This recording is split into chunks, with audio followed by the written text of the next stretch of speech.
જિલ્લા કન્વીનર શિવજીભાઈ આહિરે વર્ણવી ખેડૂતોની વ્યથા। રાપર એપીએમસી ખાતે મળી ગયેલા ભારતીય કિસાન સંઘના પ્રમુખ કરમણભાઈ આહિર અને જિલ્લા કન્વીનર શિવજીભાઈ આહિરે વર્ણવી ખેડૂતોની વ્યથા। Report by Ghanshyam Barot, Kutch care TV news, Rapar. નમસ્કાર દર્શક મિત્રો, હું ઘનશ્યામ બારોટ ને આપ જોઈ રહ્યા છો કચ્છ કેર ટીવી ન્યૂઝ। ખાસ તો આજે મા રવરાના દર્શન કરી અને એપીએમસીમાં પધારેલા ભારતીય કિસાન સંઘના જિલ્લાના કન્વીનર અને પૂર્વ પ્રમુખ એવા શિવજીભાઈ આહિર મારી સાથે છે। છેલ્લા 3.5-4 મહિનાથી સતત વાંઢિયાના ખેડૂતોની વારે આવેલું ભારતીય કિસાન સંઘ જ્યારે માના શરણે જઈ અને એપીએમસીમાં આવ્યું હોય, ખાસ તો આજે મગફળી ટેકાના ભાવે ખરીદી થાય એની મુલાકાત લીધી, એપીએમસીની મુલાકાત લીધી। પણ આપણે એમના વાંઢિયા વિશે, એપીએમસી વિશે અને ખાસ તો અત્યારે જે ખેડૂતો માટે પ્રાણ પ્રશ્ન છે એવા ખાતરની ઘટ વિશે પૂછશું। શું કહેશો શિવજીભાઈ?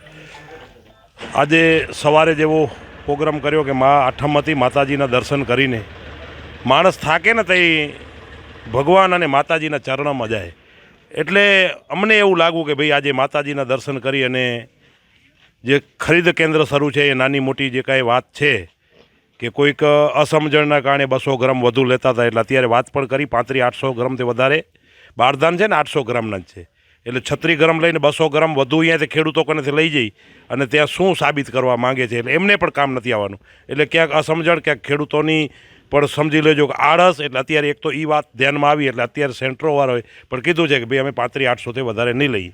બીજી બાબત જે ખાતરની બાબત છે, ખાતર આજે અહીંયા અમે આવ્યા પછી ધ્યાન આવ્યું છે, ઘણું બધું આવ્યું છે, પણ એક વાતનું તો ભારોભાર દુઃખ છે જ કે સમજી લેજો કે ખાતર ભેગી અન્ય પ્રોડક્ટો જેમને અમે કાયમ કહીએ છીએ ગાય વાહે વાછડું આપે છે, અને પ્રોડક્ટો સાથે પકડાવે છે, એ એક દુઃખની વાત છે। અને એ મંડળીઓને ખેડૂતોને સામસામે કરવાની વાત છે, એમાં ક્યાંય મંડળીઓનો, એગ્રોનો ક્યાંય પ્રશ્ન નથી। એટલે આપના માધ્યમથી હું જો મારી વાત કૃષિ મંત્રી સુધી પહોંચે અથવા તો મુખ્યમંત્રી સુધી મારી વાત પહોંચે તો હું એમને આપના માધ્યમથી એમ કહેવા માગું છું કે ખાતર સાથે તમે અહીંથી વિધાનસભાના ફ્લોર ઉપરથી એમ કહો છો કે અનેક પ્રોડક્ટો સાથે લેવા જ નથી, અમે એના લાયસન્સ રદ કરી નાખશું, આ કરી નાખશું, તે કરી નાખશું, પણ એના લાયસન્સ રદ કરવાથી એ રસ્તો નથી। રસ્તો શું છે? કંપનીઓ મંડળીઓને ખાતર આપતી જ નથી અને પ્રોડક્ટો નથી લેતા, તો શું કરશે? એમને ઘરે રાખશે?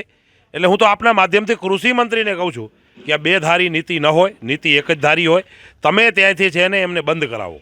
અન્ય પ્રોડક્ટો કંપનીઓ એવો શું કામ આગ્રહ રાખે છે કે અન્ય પ્રોડક્ટો સાથે આપશો તો જ ખાતર દેશો, નકર તમે એ મંડળીઓને ખાતર નહીં આપીએ। એટલે આ બે ધારી નીતિ છે, એ બે ધારી નીતિ તાત્કાલિક ધોરણે આમાં રસ્તો નીકળવો જોઈએ। ત્રીજી બાબત, અત્યારે જે કચ્છ જિલ્લાની અંદર વાંઢિયા અને લોડાઈ, આમ તો સંપૂર્ણ કચ્છ જિલ્લાનો નહીં 14 જિલ્લાનો પ્રશ્ન છે, જે અદાણી કંપનીઓ દ્વારા હાઈ ટેન્શનની 765 એટલે 7,65,000 કિલોવોટની ભારી લાઈનો જે નીકળે છે, અમે કાલે લોડાઈની અંદર જઈને આખું સંપૂર્ણ સંગઠન જઈને કાલે બંધ કરાવ્યું હતું, આજે પાછું ચાલુ કર્યું છે। પણ એના નીચે કાલે અમે નીચે ગયા ત્યારે જે લાઈન ચાલુ છે એના નીચે ગયા, ખાલી આમ નીલું ઝડખું પકડ્યું તો નીચે કરંટ આવતો હતો, અને અમે એનો અખતરો કર્યો। ખેડૂતો ફરિયાદ કરી પછી અમે એનો અખતરો કર્યો। ટ્રેક્ટર એના નીચે 4 કલાક રહી ગયા તો ટ્રેક્ટરની બેટરી ઉતરી જાય, આવી પરિસ્થિતિ છે। 67 મીટરનો કોરિડોર છે। ખેડૂતો માંગે છે તો શું માંગે છે? વિકાસ થાય, એમાં આજે વાંધો નથી, કાલે વાંધો નથી, ખેડૂતોના ભોગે વિકાસ ન થાય। અમારી જે વાત છે કાયદો બદલાવવાની, ખેડૂતોને એમના વેલ્યુ પ્રમાણે, અમે તો કહીએ છીએ ખેડૂતોની વેલ્યુ સમિતિ બનાવો, એનું વેલ્યુએશન નક્કી થાય, કંપની એની વેલ્યુએશન, એમાં બેમાં કાયદામાં પણ જોગવાઈ છે। આને તો મજા આવે ત્યારે ગમે એ કાયદો લાગુ કરી દે, 1885 ટેલિગ્રાફ એક કરે, એને મજા આવે તો 2003 વીજળી ઇલેક્ટ્રિસિટી લાગુ કરે, 2017નો કાયદો લાગુ કરે, 2023નો કાયદો કયો છે? કાયદો જે ખેડૂતોને ઓછું વળતર મળે એ કાયદો કલેક્ટર રજૂ કરી દે। એટલે કલેક્ટર કને પણ અમે અનેક વખત રજૂઆત કરવા ગયા ત્યારે એમ કે હું 2 દિવસ કંપનીવાળાને બોલાવી દઈશ, 2 દિવસ પછી પોતે જ છૂટીમાં લે છે। એટલે ખેડૂતોનું સાંભળવાવાળું કોઈ છે કે નથી? મતલબ એવું કહી શકાય કે કલેક્ટરશ્રી પણ આ કંપનીનું પ્યાદું હોય? કંપનીઓનો હું તો કલેક્ટરશ્રી નહીં, તો વહીવટી તંત્ર અને ચૂંટાયેલા પ્રતિનિધિઓ, મને એમ લાગે છે કે કંપનીના પોપટ બની ગયા હોય। પ્યાદું આખું તંત્ર મને એમ લાગે છે અદાણી ચલાવે છે, સરકાર અદાણી ચલાવે છે, એમ કહું તો ખોટું નથી। સરકાર ચલાવે છે કે અદાણી ચલાવે છે? અદાણી માલિક, અદાણી સામે એટલું તો ધ્યાનમાં આવ્યું છે અત્યાર સુધી 90 દિવસની લડાઈમાં કે અદાણી સામે એક પણ ચૂંટાયેલો પ્રતિનિધિ હોય કે વહીવટી કલેક્ટરથી કરીને SP હોય, IG હોય, એક પણ બોલવા માટે તૈયાર નથી. ખેડૂતોને અત્યારે ખેતરોમાં માથાઢક તુવેર ઊભ્યું છે, એરંડા ઊભા છે, મગ ઊભા છે, ગોવાર ઊભા છે. આડધડે મશીનો એનો કોરિડોરને બાદ કરીને 67 મીટરનો કોરિડોરને બાદ કરીને ખેતરોમાંથી ભારી મશીનો મૂકીને ખેતર સંપૂર્ણ અત્યારે પાક નિષ્ફળ નાશ કરી રહ્યા છે. એના સામે વળતર આપે છે તો શું આપે છે? માત્ર નોર્મલ આખી એકરનો 67 મીટરનો કોરિડોર છે, એની 5,40,000 રૂપિયા, 3 લાખનો પાક ગણી લ્યો. માત્ર 2,40,000માં ખેડૂતોની જમીનો અત્યારે લૂંટાઈ રહી છે. જે જમીનો ખરેખર 30 લાખથી કરીને 1 કરોડ રૂપિયા સુધીનો ભાવ છે, કેના ધ્યાનમાં નથી આવતું? કાલે જ સવારના એક રાજકીય આગેવાન સાથે પણ વાત થઈ માંડવીમાં. એણે કીધું કે શિવજીભાઈ તમારી રજૂઆત સાચી છે. તો અમે ખોટું શું છે એમ? અમે માંગીએ છીએ તો શું માંગીએ છીએ? અમે માંગીએ છીએ તો એ માંગીએ છીએ કે ખેડૂતોને બજાર કિંમત પ્રમાણે એનો ચૂકવો. અમે કાંઈ એવું નથી કહેતા કે અમારે અહીંયા જવા નથી દેવું, કામ નથી કરવા દેવું. ખેડૂતોના ભોગે આ ન કરો એટલે આપના માધ્યમથી કહું છું. બીજું, જો મારી વાત આપના માધ્યમથી આઈજી અને બંને એસપી સુધી પહોંચે તો તમે કામ ચાલુ કરાવો છો. કંપનીના માણસો તો સાઈડમાં હટી જાય છે. તમે એમ કહો છો કામ ચાલુ કરો, કામ ચાલુ કરો. આવું ના હોય. પોલીસો, તમે શેના માટે અદાણીનું તમે દલાલી, શેની દલાલી કરો છો ભાઈ? પોલીસ છે એ પ્રજાનું રક્ષક છે. આ ખેડૂતો જગતનો તાત, જગતનો બાપ સાથે આવું વર્તન ન થાય. આ જિલ્લો સરહદી જિલ્લો છે. ખેડૂતો કાલે ખતમ થઈ ગયા તો અહીંયા એક પણ જણો ઊભો નહીં રહે. ભૂતકાળમાં સરકારોએ, આપના માધ્યમથી કહું છું, ભૂતકાળમાં સરકારો છે પંજાબથી શીખ લોકોને લઈ આવીને એ ખેતી કરવા માટે એટલા માટે બેસાડ્યા હતા આ સરહદ સચવાય. જો સરહદ કાલે નહીં સચવાય ને તો આ જિલ્લા માટે લાલબત્તી સમાન છે, આ રાજ્ય માટે લાલબત્તી સમાન છે, આ દેશ માટે પણ લાલબત્તી સમાન છે. હજી અત્યારે આ સમજણ નહીં પડે. અત્યારે જેટલા લોકો અહીંયા કરે કંપનીઓને હજારો ને કરોડો એકર જમીનો આપી દીધી છે. અત્યારે કેટલાયક લોકો અસામાજિક તત્વો કહું છું, એટલા લોકો કામ કરે છે. આપણે જોઈએ છીએ રોજ પાકિસ્તાનથી સરહદમાંથી કેમ ઘૂસી આવે છે. તમારે એની ચિંતા નથી કરવી. એનાથી આગળ વાત કરું તો પોલીસને કહું છું, બંને એસપીને આઈજીને કહું છું કે તમે અહીંયા ગૃહમંત્રી આવ્યા, મુખ્યમંત્રી આવ્યા, તમે એમ કહો છો, આમ તો જનરલ આવતા હોય ત્યારે એમ કે અમારું તંત્ર બધું એમાં રોકાયેલું છે. તો આ વખતે જ્યારે બંને આવ્યા, ગૃહમંત્રી શ્રી આવ્યા, મુખ્યમંત્રી શ્રી આવ્યા, ત્યારે તમે અદાણી માટે નવરા હતા. આમ પ્રજાનો મર્ડર થઈ જાય તો 48 કલાક સુધી નથી પહોંચતા. અને તમે રાજકીય લોકો આવ્યા, બંને મુખ્યમંત્રી અને ગૃહમંત્રી આવ્યા, તો એના માટેની કાંઈ જરૂર નહોતું રક્ષણનું. પણ આમ પ્રશ્ન હોય તો એમ કે અમારા કને મેકઅપ પૂરું નથી.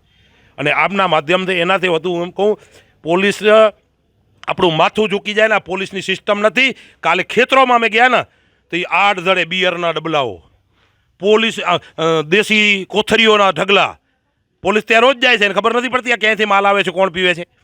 એટલે મને એમ લાગે છે કે અદાણીના, જેને કહીએ ને અદાણી સાથે આખી મિલી ભગત કરી આખું પેકેજ લઈ લીધું હોય. મને તો એમ થાય છે કે આખું પેકેજ લઈને પોલીસ કામ કરતી હોય, તંત્ર આખું એનામાં કામ કરતું હોય, આવું સ્પષ્ટ દેખાય છે. એટલે જેને હું કને અત્યારે કોથરીઓને બિયરના ડબલાને પડ્યા છે એના સામે કેમ એક્શન નથી લેવાતા? ખેડૂતો એના ખેતરમાં નથી જઈ શકતો, બેન દીકરી ખેતરમાં સેફ નથી. આજે બાજુમાં મજૂર જવા માટે તૈયાર નથી. મજૂર જ્યારે ખેતરમાં જાય ત્યારે બીવે છે. આવું તો વાતાવરણ ભાઈનું ઊભું કરી દીધું છે પોલીસે. એટલે મને એમ લાગે છે કે તાત્કાલિક ધોરણે, અને આપના માધ્યમથી હજી એ કહું છું કંપનીને, હું કાયમ કહું છું, પોલીસને કહું છું, તમે એના હાથા નહીં બનતા.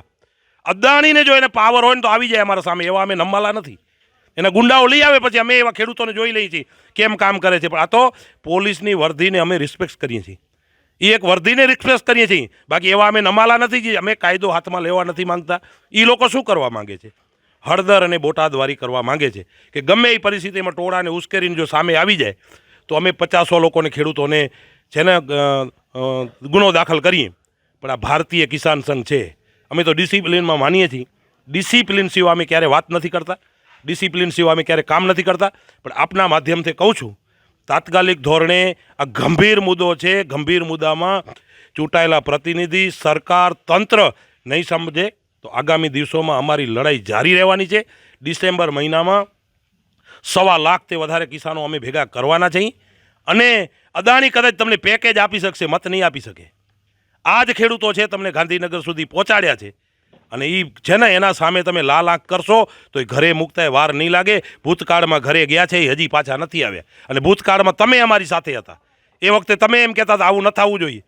વિધાનસભા, લોકસભાના ફ્લોર ઉપર અત્યારે સત્તા પક્ષ ઉપર બેઠા છે, એ વખતે વિરોધ પક્ષમાં હતા, રાડું પાડતા હતા. કિસાનોને વિરોધ કરવામાં આ દેશમાં કોઈ નહીં રોકી શકે. તો કેમ તમે રોકો છો ભાઈ? હવે તમે છો, જોતા હો તો 1000 વિડીયો બતાવી શકું. મંત્રીઓ થઈ ગયા છે, એવા લોકોએ કીધું છે, રાડું પાડતા હતા વિધાનસભામાં લોકસભામાં, ખેડૂતો સાથે અન્યાય થશે અમે સહન નહીં કરી લઈ. તો અત્યારે ખેડૂતો સાથે અન્યાય નથી થતો, તમે કેમ સહન કરો છો ભાઈ? એટલે મને એમ લાગે છે કે આખું છે ને વહીવટી તંત્ર સરકાર અદાણી ચલાવે છે આવું લાગે છે. પણ હું આપના માધ્યમથી કહું છું કે તાત્કાલિક ધોરણે ખાતરની બાબતો ખેડૂત શું માંગે છે? અમારે તમારી સબસિડીની જરૂર નથી ભાઈ. ચાલો, અમે કંઈ તમારા 44,000 કે 22,000 માટે બેઠા નથી. અમે તો આ દેશના માલિક છીએ. અમે તો આપવાવાળા હતા, લેવાવાળા ક્યાંથી કરી દીધા અને બિચારા. અમે તો માંગીએ છીએ સ્વામિનાથન કમિટીનું બિલ જે છે એ રજૂ કરી દો, ખેડૂતોને એના પોષણસર પૂરતા ભાવ મળી જાય. આજે મગફળી લઈને ખેડૂતો અહીંયા લાઈનમાં ઊભા છે, ખરીદે કેટલી છે? 62 મણ. એક ખાતામાં 62 મણ ખરીદે છે, બાકીની ક્યાં વેચવા જવાની? ખુલ્લી બજારમાં. ખુલ્લી બજારમાં ભાવ શું છે? તો કે 1800 થી 2200 રૂપિયા.